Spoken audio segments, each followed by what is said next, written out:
Gente, boa tarde, ou seja, bom dia para quem está assistindo o filme, o vídeo. Bom dia para quem está à tarde. À noite, acredito que ninguém está assistindo, fazendo atividade. Então, hoje é a nossa aula de História e nós vamos iniciar o nosso conteúdo, mas antes disso, vamos agradecer ao nosso Pai, fazendo a oração universal que todos vocês já conhecem. Então, vamos lá.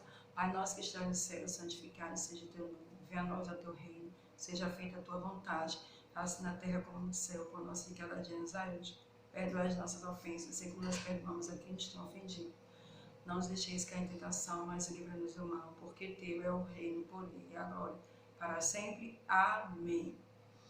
No nosso conteúdo de história, temos dois conteúdos. Um que vocês já viram na aula passada, falando sobre o café, e o outro falando sobre o nosso país. Nesse final de semana, ou seja, no primeiro dia da semana, que é o domingo, e a segunda-feira é o primeiro dia útil. Mas domingo é 15 de novembro. Vocês sabem o que é que vai acontecer no dia 15 de novembro?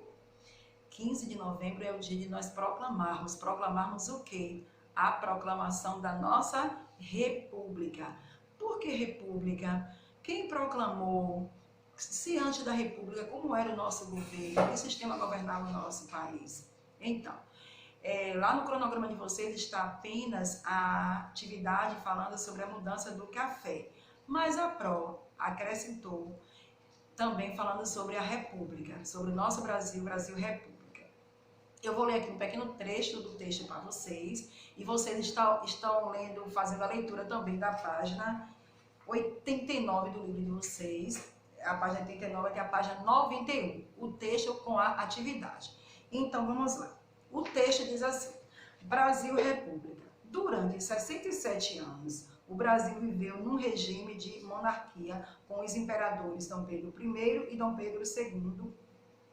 Na monarquia, o trono passava de pai para filho, ou seja, quando o rei saía, seu herdeiro, o filho ou a filha, o primogênito, por direito de hierarquia, assumiu o trono.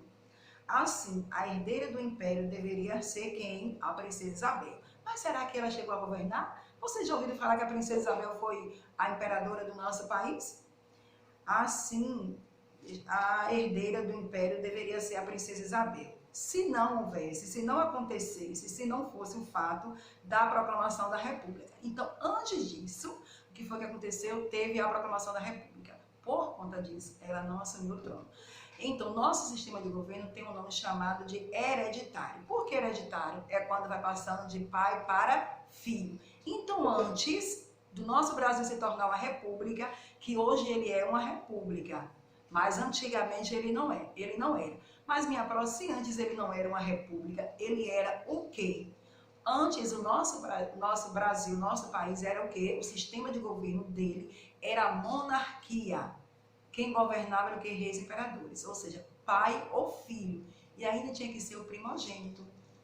Então, quando o pai deixava de governar, ou por algum acontecimento de se afastar, ou por causa de morte, quem ficava era quem? Era o filho. Então, durante muitos anos, esse regime, esse sistema de governo acontecia em nosso país. Mas, vou ler aqui uma pequena parte do texto que diz assim: grande parte do povo estava descontente com os últimos anos do Segundo Império e acharam prejudicial para o Brasil a construção do poder nas mãos do imperador. E viam como uma solução tornar o nosso país o quê? Uma república. E será que isso aconteceu? É claro. Quando o nosso país tinha um sistema de governo, monarquia, não tinha presidente. Mas hoje é diferente. Então, para acontecer a república, alguém teve que lutar, alguém teve que defender essa causa para que hoje o nosso país tivesse um sistema de governo chamado de república.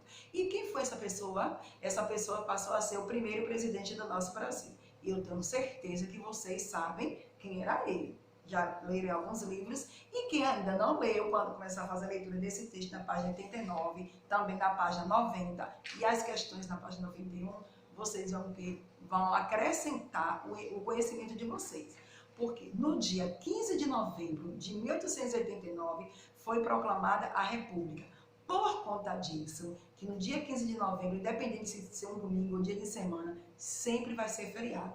É um dia de nós brasileiros estarmos o quê? Comemorando o quê? A nossa República.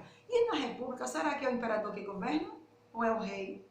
Não, na República o sistema de governo não é monarquia. Porque quem governa o nosso país hoje são o quê? Os presidentes. Hoje o nosso atual presidente é quem? Bolsonaro.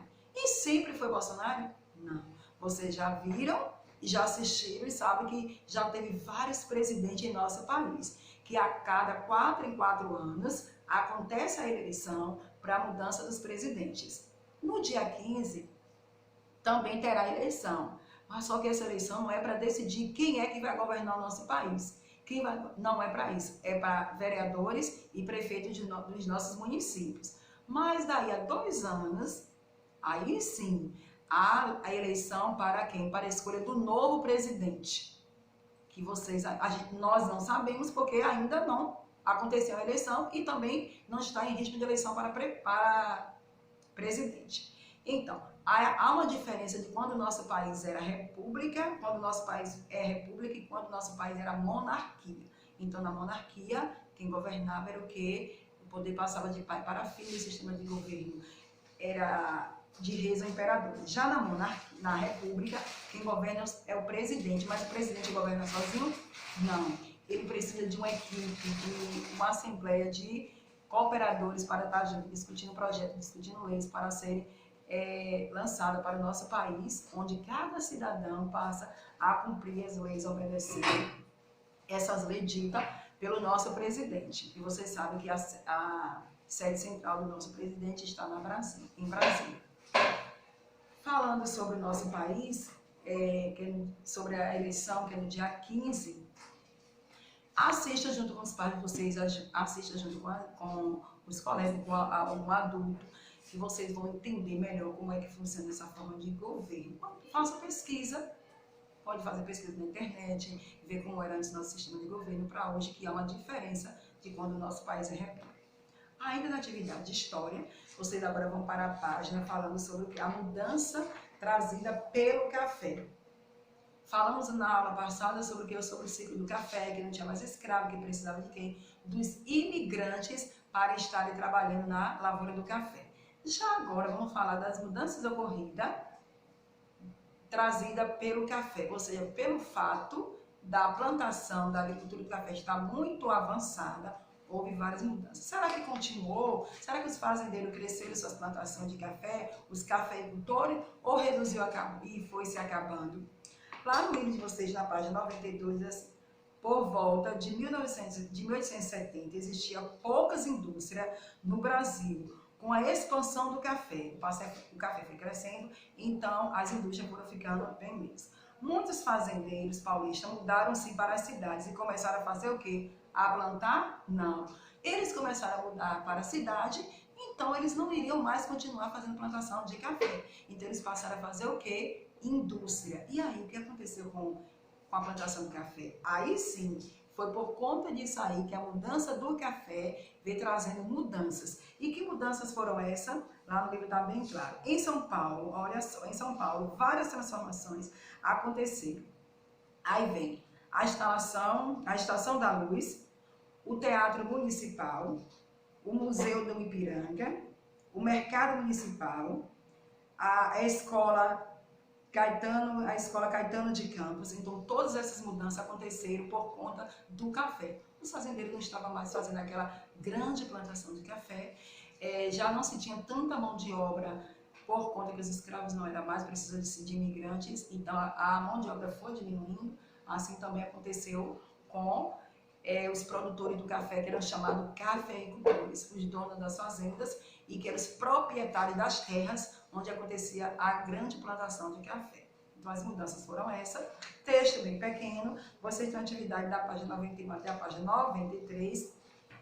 E a atividade também de história, falando sobre a República, também é atividade bem pequena. Em matemática, vocês têm uma atividade falando sobre o quê? Os números decimais. Gente, quando vocês pegarem essa atividade da folha, leia com muita atenção, tem exemplo que vai deixar a atividade bem clara para vocês responderem. Preste atenção nas vírgulas, nas casas decimais, para você estar colocando o número no lugar certo.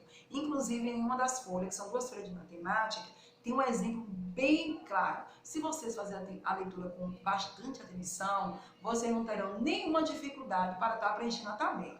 Agora sim, tem aluno que não está assistindo as vidas, a prova está olhando a quantidade de visualização. Tem aluno que não está respondendo as atividades, e na hora que a prova pega para fazer a correção, você está com mais dificuldade ainda. Por quê? Porque você nem tentou responder, você nem tentou fazer sozinho. Para na hora que a prova corrigir, a minha dificuldade foi essa. Era essa, mas agora não é. Mas se não responde, se não assiste o vídeo, aí não tem como entender, não tem como compreender para estar realizando a atividade. Então, quando a prova cobra isso, é porque a nota é vocês quem tira. Eu apenas corrijo e coloco a nota que você fez. Então, vou estar sempre chamando atenção para isso. Então, a prova deseja a todos vocês uma ótima realização de atividade. Já se encontra na próxima aula. Beijo para vocês.